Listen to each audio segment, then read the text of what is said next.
Hello, everyone. Let me first begin by taking a moment to thank Joyas Sostenibles Internacional for inviting me today and to say how delighted I am to be here. For people who have known me in the industry, I've been very active since early 2000 in the field of sustainability. I've been in semi-government roles and private sector environments, including on-the-ground work in many countries from India to Africa and Sri Lanka. And I've always been focused on responsibility, the role of business, and impacts with a clear focus on gender equality and human rights. I've also had the privilege to initiate and share the United Nations Global Compact for Belgium. And the theme today of this presentation revolves around the idea that the future belongs to those who create it. 2030 is almost upon us, and we know that the world is falling behind on the targets of the 17 Sustainable Development Goals. So we need to redouble our efforts and commitments today, or we will fail future generations. The coronavirus pandemic has shown all of us a new world, because who would have thought that when the Responsible Jewelry Council was founded in 2005 by 14 inspirational companies, that we would be in a total new world today, where the pandemic has forced all of us to rethink almost every aspect: how we live, how we work, how our children go to school, and how we lead our businesses. And COVID-19's reach is only just the beginning to be felt. UNDP estimates global human development, a combination of education, health, and living standards, could fall this year for the first time since 1990, when measurements began. So now allow me to share with you a quick clip on the Responsible Jewelry Council, who we are and what we do. Jewelry has always played a special role in people's lives, carrying personal and emotional significance. The story behind the jewelry is often as precious to us as the jewelry itself. People want to know where their jewelry comes from, how it is made, and who has had a hand in crafting it.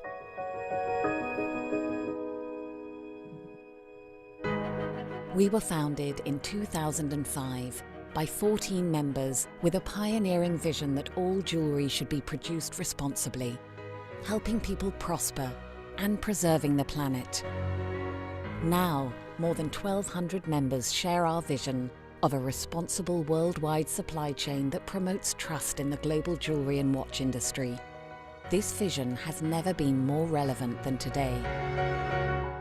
Our members are companies from all over the world, big and small, working together to make sure that every link of jewellery and watch supply chains is responsible, continuously improving their management systems and adhering to the RJC Code of Practices. We have set the global standard for the responsible jewellery and watch industry, the only one to cover the full chain from mine to consumer. Our further alignment with the OECD due diligence and the UN guiding principles is a step forward in the long-term sustainability journey ahead. More companies becoming members means creating an even greater positive impact on the jewellery and watch industry. We are transforming the way we work with members to serve them better, and we will make our voice heard in the conversations that matter most, catalysing industry-wide progress. We care about people, peace, prosperity, and the planet, and are committed to the 17 Sustainable Development Goals. We stand up for integrity through our supply chains, in our work, and of our membership. Join us. Together, we are helping transform the world of jewellery for good and underpinning trust in the global jewellery and watch industry so our planet and communities flourish. And people continue to hold jewellery close to their hearts for centuries to come.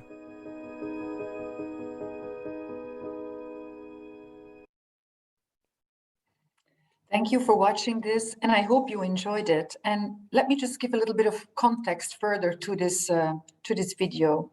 So the Responsible Jewelry Council, as you can see on this chart, was founded in 2005. And we are a purpose-led organization with a very clear mission and vision. It was pioneer leadership when 14 organizations from mining to retail came around the table in 2005 to establish a standard for the industry. And some of the members, founding members, include Tiffany, Cartier, De Beers, Signet, Sibjo, etc. And today, 16 years later, we have over 1,400 members globally in 71 countries. And today we are in the decade of action, and we continue to support our members on the journey of sustainability and develop transformative partnership to move our industry really beyond compliance to deliver meaningful and measurable impact on a global scale. And the global COVID-19 pandemic is creating all sorts of uncertainty for the world, but the importance of promoting and integrating responsible business practices and sustainability among the jewelry industry remains essential to enhance consumer confidence. A business will always need to stay relevant to its customer. And a recent Bain Company study showed that companies that commit to sustainability during the crisis will come out stronger, with more solid customer and supplier relationships, enhanced corporate reputation, improved loyalty from their employees, and productivity. And this slide really demonstrates how we as RJC have evolved over the past 16 years from 14 members to now 1,400. And our materials now include diamonds, gold, silver, and colored gemstones. So today, I would like to walk you through the journey of sustainability and how we as an organization are moving forward to support the bigger agenda of the world, the 17 Sustainable Development Goals and the 2030 Agenda. And my first message to you is, it is really time for a reset. This pandemic presents both an enormous challenge and tremendous opportunity for doing things differently. And as the Secretary General of the UN shared, in an interconnected world, it is high time to recognize a simple truth. Solidarity is self-interest. If we fail to grasp that fact, everyone loses.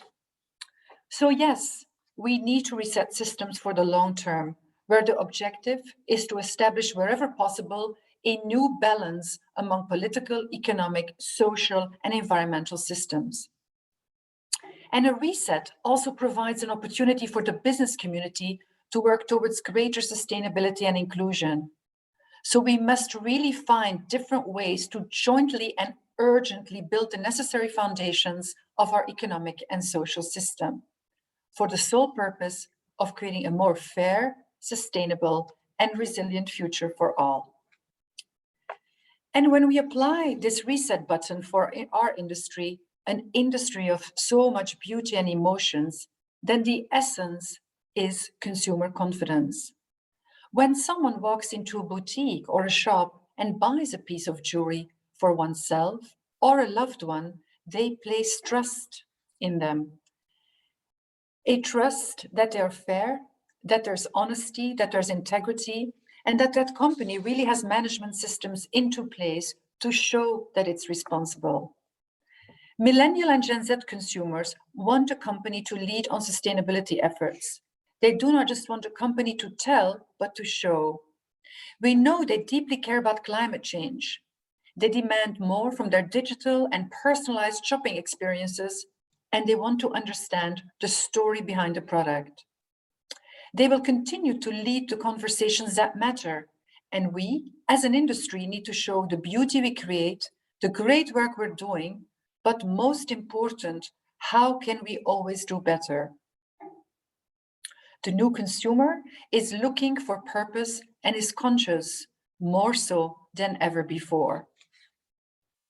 And that brings me to my second message to you all today. The time to act is now. The reality is we're not doing enough.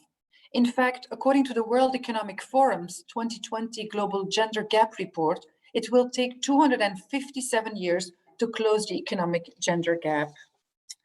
And that brings me to a particular message that's quite personal to me: gender equality. Women across the world are hit much harder in terms of job loss, food, job security, and mental health. As women are more likely to be employed in the service sectors, COVID is hitting them the hardest, even in the formal sector. The virus is widening inequality as women adopt the role of caregivers. Statistics demonstrate that 193 million women and girls aged 15 plus are living on less than $1.9 a day. And the current crisis is only threatening to push millions more into extreme poverty. In terms of education, the pandemic has further resulted in 743 million girls being out of school due to closures resulting from the crisis. And additionally, before the pandemic, 243 million girls, women, were victims of violence by their partners. And this figure most likely has increased since stay-at-home measures have been implemented. So if you're not convinced before, reaching the global goals could generate $12 trillion of business value a year. The necessity of reaching these goals should not be undermined, and our interest as a business, as people, should not be ignored. So with that being said, many people ask me the question, Iris, define sustainability. What does it mean?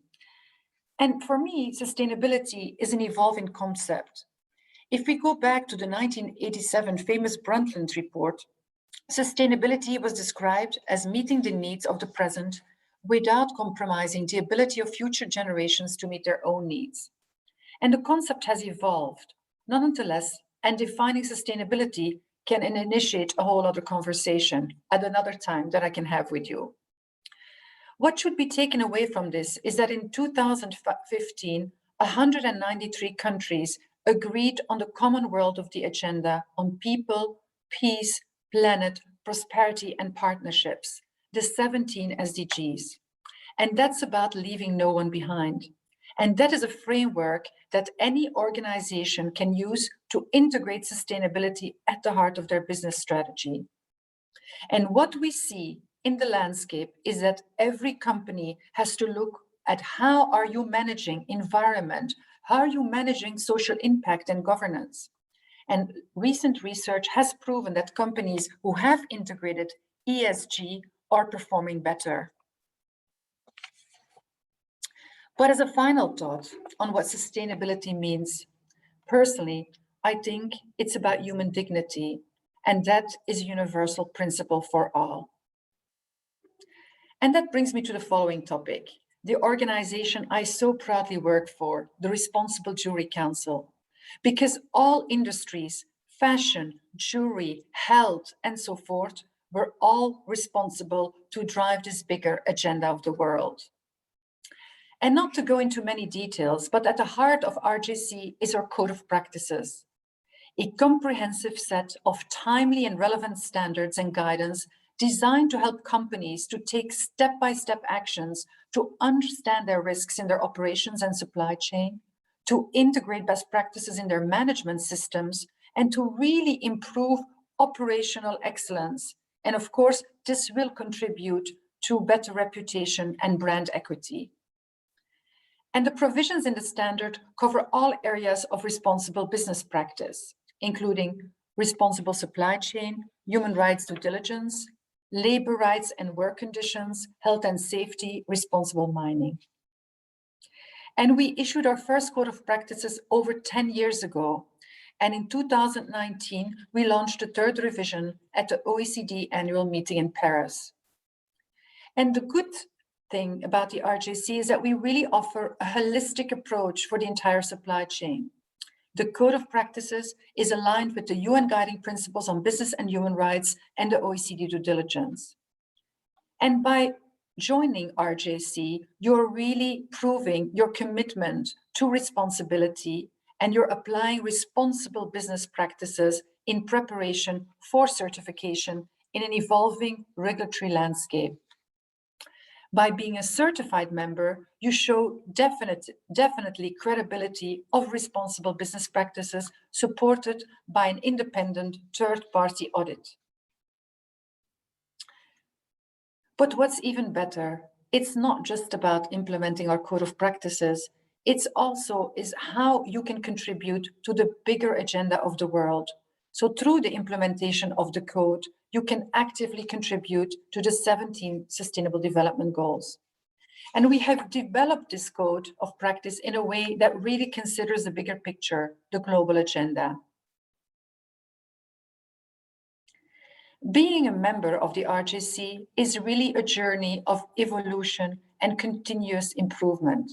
And I invite you to look at our progress report on the steps that we have taken as an organization, but also about the learning curve, how companies are going through this journey.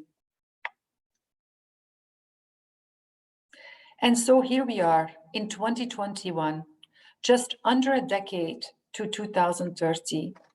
And we believe that transformative partnerships across the supply chain are the only way forward. The pandemic also shows us the wisdom of what is already inherent in the SDGs. The challenges we face cannot be dealt in isolation. We need to do this together. So we as an industry need to collectively accelerate efforts. And the RJC team is here to support you in your journey on sustainability. In the given context of moving ahead, and having worked very closely with Georg Kell, a leading expert in the world, with De Beers and Richemont, we have launched an SDG task force.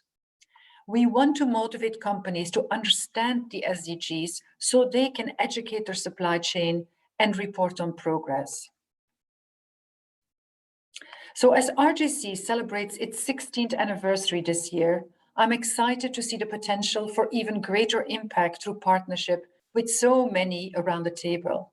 And that's why I'm delighted to be here today, because I truly believe in partnership, and I hope that we will continue to have these discussions.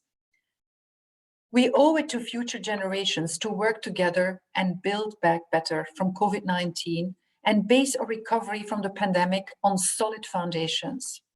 The sustainability goals are really the anchor point. They are the star that we need to reach. So let us work more closely together to ensure the necessary collaboration and alignment as we implement global approaches to securing a fair, healthy, and prosperous future for ourselves, our children, and grandchildren. I thank you very much.